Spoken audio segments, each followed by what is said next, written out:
Allah lah uripe, Allah lah yang kekal. Manusianya rusak. Manusianya hidupnya ya kembali kepada siapa yang memerankan saat hidupnya. Sebelum kami lanjutkan, marilah kita masuk ke dalam diri kita, mengheningkan cipta-cipta diri manusia kita, mensunyikan cipta-cipta diri manusia kita, memalamkan cipta-cipta diri manusia kita agar nyata kewujudan uripe Allah yang selama ini kita akui sebagai uripe manungsane. Silakan kita masuk ke dalam diri kita dengan rela dan ridho. Bismillahirrahmanirrahim. Mengheningkan cipta. Mulai, silakan berperang. Saya tunggu 5 menit.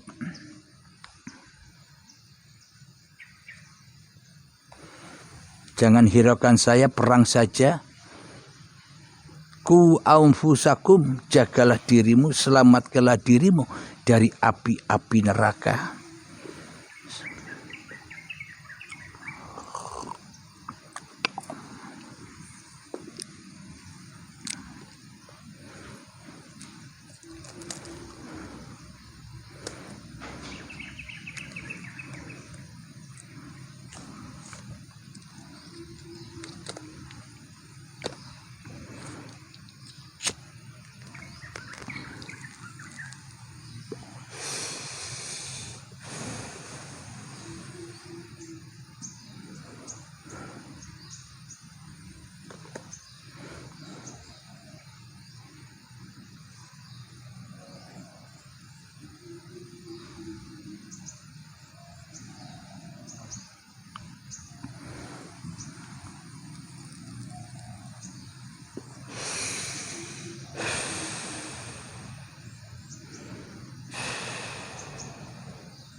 Alhamdulillahirabbil alamin.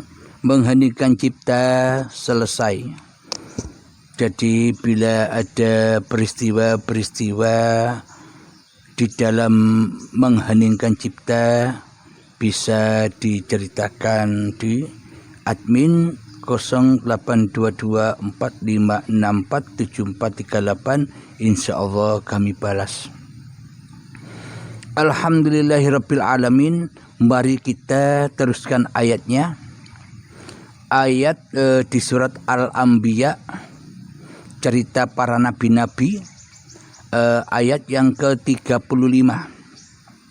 Bismillahirrahmanirrahim. Kullu nafsin dha'iqatul maut wa nabluukum bisyarri wal khairi fitnah wa ilaina turja'un. Yang artinya setiap yang bernyawa akan merasakan mati.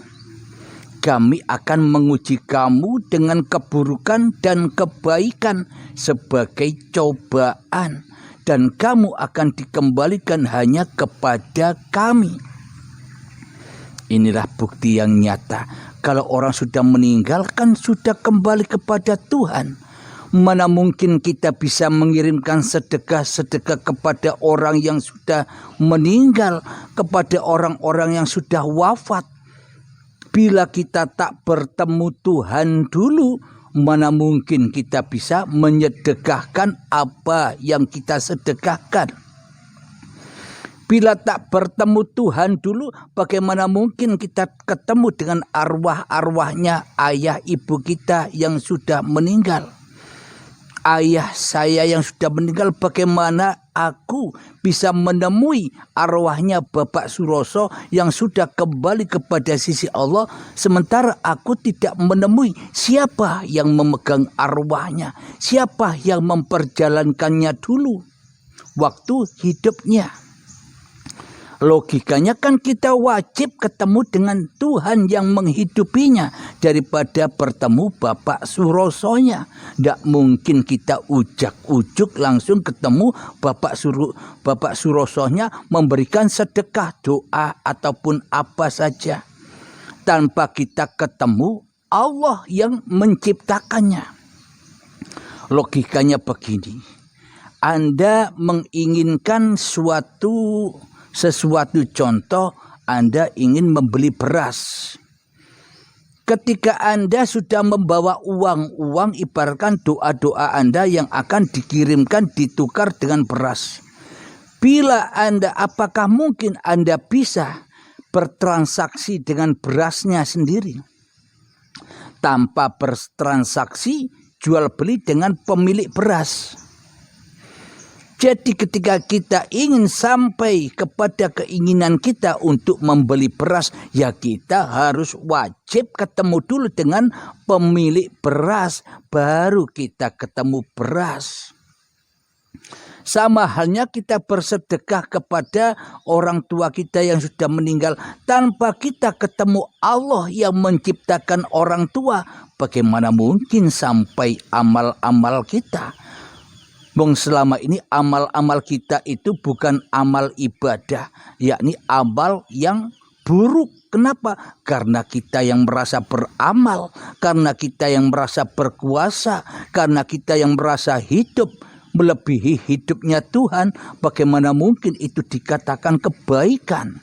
Bagaimana mungkin itu dinamakan sedekah, sementara hati manusianya ingkar kepada Tuhannya?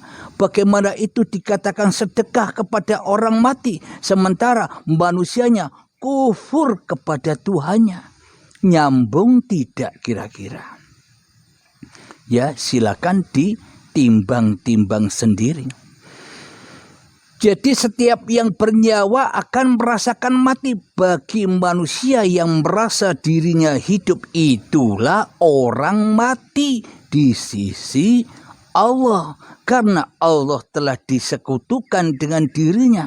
Uripe Allah telah disekutukan dengan uripe manungsane. Kekuasaan manusianya, kekuasaan Tuhannya telah disekutukan dengan kekuasaan manusianya selama ini. Itulah kematian, itulah kerasnya hati, itulah kekufuran, itulah dosa-dosa yang tak terampuni, dosa yang terbesar. Lalu bagaimana mungkin doa-doa kita sampai kepada orang yang sudah kembali ke sisi Allah, sementara kita belum menjadi hamba Allah di dalam hati kita, yang tidak akan pernah ketemu dengan arwahnya yang sudah meninggal. Kenapa? Karena tertutupi dengan hawa nafsu kita sendiri-sendiri. Kami akan menguji kamu dengan keburukan dan kebaikan. Sebagai cobaan kita selama ini diuji dengan keburukan dan kebaikan. Kamu di dalam hatimu yang kau pandang diri manusiamu ataukah diri Tuhanmu? Bila yang ada di dalam hati kita ini masih wujud manusia, masih hidup manusia, masih kuasa manusia, ya kebaikan dan keburukan itulah api-api neraka bagi kita. Kebaikan dan keburukan pun sama-sama api neraka siksaan buat kita. Bila yang wujud di dalam hati kita masih manusianya. Apa buktinya? Ketika kita berbuat keburukan, kita sedih, kita menyesal, kita diampuni apa tidak ya oleh Allah. Perbuatanku begitu buruknya, kelakuanku begitu nistanya. Ini kan orang-orang yang berputus asa. Baik pun kepada orang-orang yang mengerjakan kebaikan, ibadah. Akhirnya di dalam hatinya merasa bangga dengan ibadahnya, merasa mulia dengan kelakuannya, dengan ibadahnya, dengan ilmunya. Inilah orang-orang yang tidak lulus dalam ujian. Kenapa? Karena keburukan dan kebaikan dituhani oleh manusianya. Akhirnya tidak lulus manusianya. Karena semuanya dianggap sebagai cobaan. Kenapa? Karena manusianya masih menjadi Tuhan di dalam hatinya. Jadi baik keburukan ataupun kebaikan, ketaatan sama-sama buruk di sisi Tuhannya. Kenapa? Karena manusianya masih merasa dirinya yang lebih wujud daripada Tuhannya di hatinya. Dan kamu akan dikembalikan hanya kepada Kami. Bila kita tak mau kembali kepada Tuhan, maka selamanya kita akan tersiksa di dalam nerakanya Allah. Apa? Panas. Hati kita selalu panas dengan urusan-urusan selain Allah, dengan urusan dunia, dengan urusan kebanggaan, dengan urusan kemuliaan. Kita dihukum terus di dalam api neraka. Kenapa? Karena kita mati hatinya. Sedangkan orang tua yang sudah mati itu manusianya sudah hidup kekal. Maknanya bagaimana? Hidup yang ada pada orang tua itu kan hidupnya uripe Allah. Kekal mereka abadan abada. Kenapa? Karena bukan hidup mereka lagi. Karena sudah kembali kepada Kami, kata Allah, yakni kembali kepada uripe Allah. Mereka lebih selamat daripada kita selama ini. Ahli neraka kok mendoakan ahli surga. Ahli neraka kok bersedekah kepada ahli surga. Ini kan kebalik.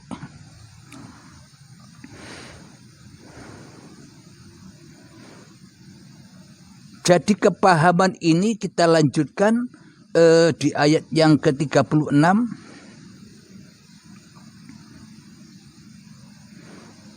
وَإِذَا رَآكَ الَّذِينَ كَفَرُوا يَتَّخِذُونَكَ إِلَّا هُزُوًا أَهَذَا الَّذِي يَذْكُرُ آلِهَتَكُمْ وَهُمْ بِذِكْرِ الرَّحْمَنِ هُمْ كَافِرُونَ.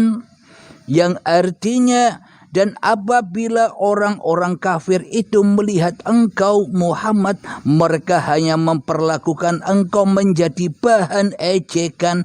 Mereka mengatakan, apakah ini orang yang mencela Tuhan-Tuhanmu, padahal mereka yang ingkar mengingat Allah yang Maha Pengasih.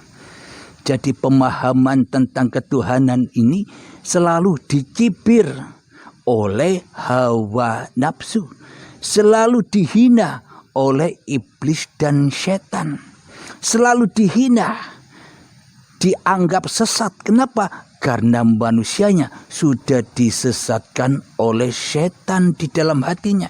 Jadi menganggap kajian tentang ketuhanan ini ajaran sesat, kata setan. Kenapa? Karena setan tak rela, karena setan tak ridho bila manusianya kembali kepada Tuhannya. Maka dari itu manusia gampang diadu domba. Kenapa? Karena Tuhannya yang tukang adu domba. Siapa? Iblis dan setan di hatinya, yang merasa dirinya lebih wujud daripada wujud Tuhannya, yang dirinya tak mau sujud kepada Adam, tak mau tersungkur kepada keadamannya, karena manusia tak mau kembali kepada hakikat sejati diri manusianya di hati. artinya.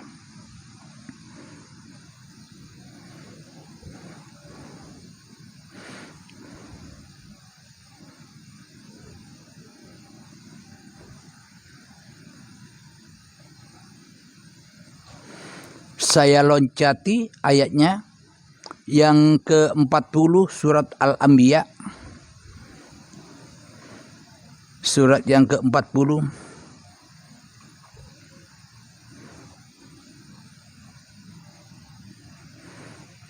Bismillahirrahmanirrahim. Bal ta'tihim baghtatan fatabhatuhum fala yastati'una raddaha wala hum yunzarun. Yang artinya sebenarnya hari kiamat itu akan datang kepada mereka secara tiba-tiba. Lalu mereka menjadi panik, maka mereka tidak sanggup menolaknya dan tidak pula diberi penangguhan waktu. Apa itu? Syakaratul maut. Apa itu? Baiatul akbar. Jadi kiamat menurut manusia dan kiamat menurut Allah itu beda selama ini. Kenapa? Karena manusia tidak mentuhankan Tuhannya di hatinya. Karena manusia mentuhankan awake dhewe. Jadi membuat versi-versi sendiri dengan pemahaman hawa nafsunya. Kiamat dianggap kiamat yang luar. Hancurnya langit dan bumi, hancurnya gunung-gunung dianggap itu kiamat. Padahal hakikat kiamat di sisi Allah itu saat syakaratul maut. Manusianya ketemu dengan kiamatnya sendiri-sendiri. Hancur lebur hidup dan badannya sendiri-sendiri. Ketika setelah kiamat dikembalikanlah mereka kepada penciptanya. Maka pas cocok dengan inna lillahi wa inna ilaihi roji'un. Selesai sudah semua urusan. Karena sudah dihandle Tuhannya. Karena sudah dikembalikan kepada Tuhannya.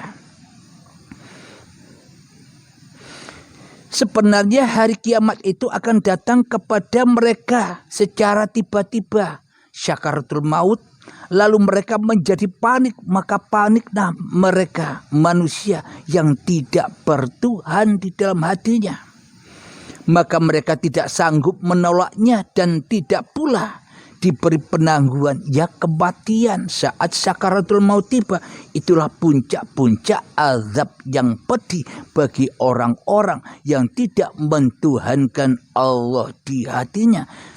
Tidak la ilaha illallah kan Tuhan di hatinya. Bukan bacaan la ilaha illallah. Tapi aplikasi ketika diri kita tak ada. Yang ada hanya Allah. Itulah aplikasi la ilaha illallah. Seperti ketika Nabi Muhammad masih hidup. Diabadikan di dalam Al-Quran. Muhammad bukan kamu yang melempar. Aku yang melempar. Itulah tauhid. Itulah imannya para nabi dan Nabi Muhammad sallallahu alaihi wasallam. Terus yang kita lakukan selama ini nyembah Tuhan yang mana? Bukan Tuhan yang dituhankan oleh Nabi Muhammad. Tapi kita mempertuhankan diri kita sendiri. Nabi Muhammad saja tidak mentuhankan Muhammadnya di hatinya. Tapi Nabi Muhammad mentuhankan Tuhan yang telah menciptakannya. Buktinya apa? Muhammad bukan kamu yang melempar. Aku yang melempar. Itulah imannya Kanjeng Nabi Muhammad. Bila kita ingin jadi golongan umatnya Nabi Muhammad, ya imannya harus demikian.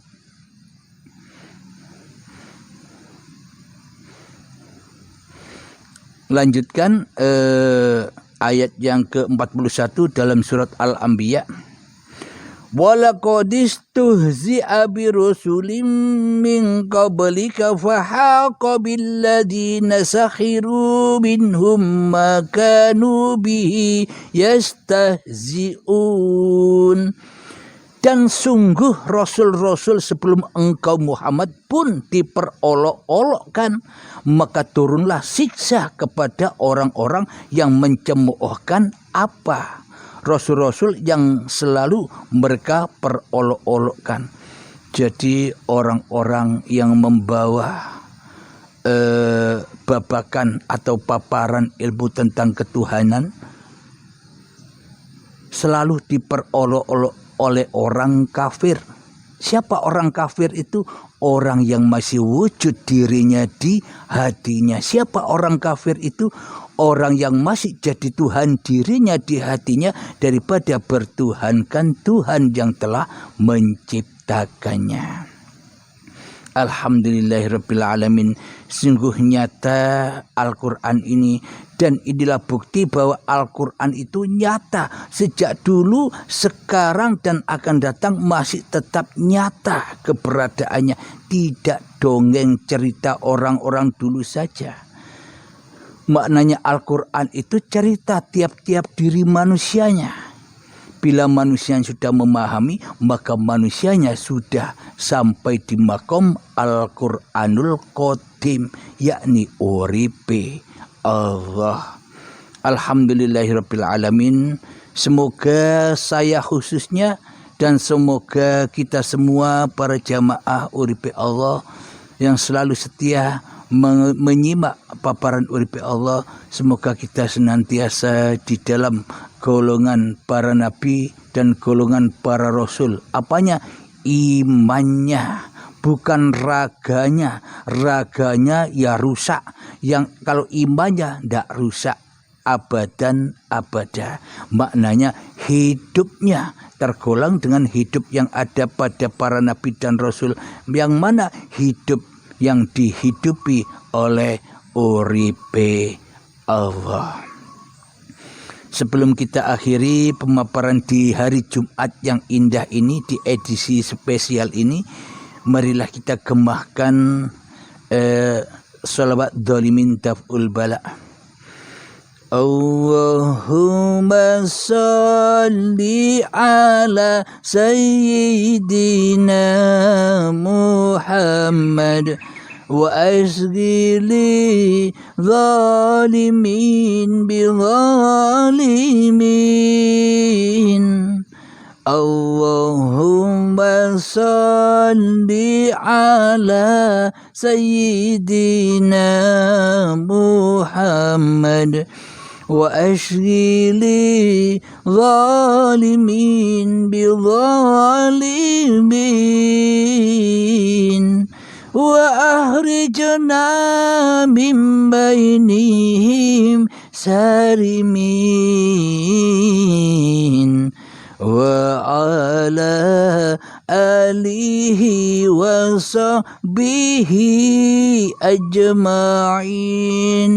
Bismillahirrahmanirrahim. Alhamdulillahirabbil alamin. Allahumma ya qadiyal hajat, Allahumma ya mujibad da'awat, Allahumma ya rafi'ad darajat, Allahumma ya muhillal muskilat, Allahumma ya syafiyal amrat, Allahumma ya kafiyal muhimmat, Allahumma ya dafi'al baliyat. Allahumma khtim lana bil iman, Allahumma khtim lana bil islam, bijahi sayyidil mursalin. Rabbana atina fid dunya hasanah wa fil akhirati hasanah wa qina adzabannar. Wa sallallahu ala sayyidina Muhammad wa ala alihi wa sahbihi wasallam. Walhamdulillahi rabbil alamin. Akhirul kalam. Assalamualaikum warahmatullahi wabarakatuh.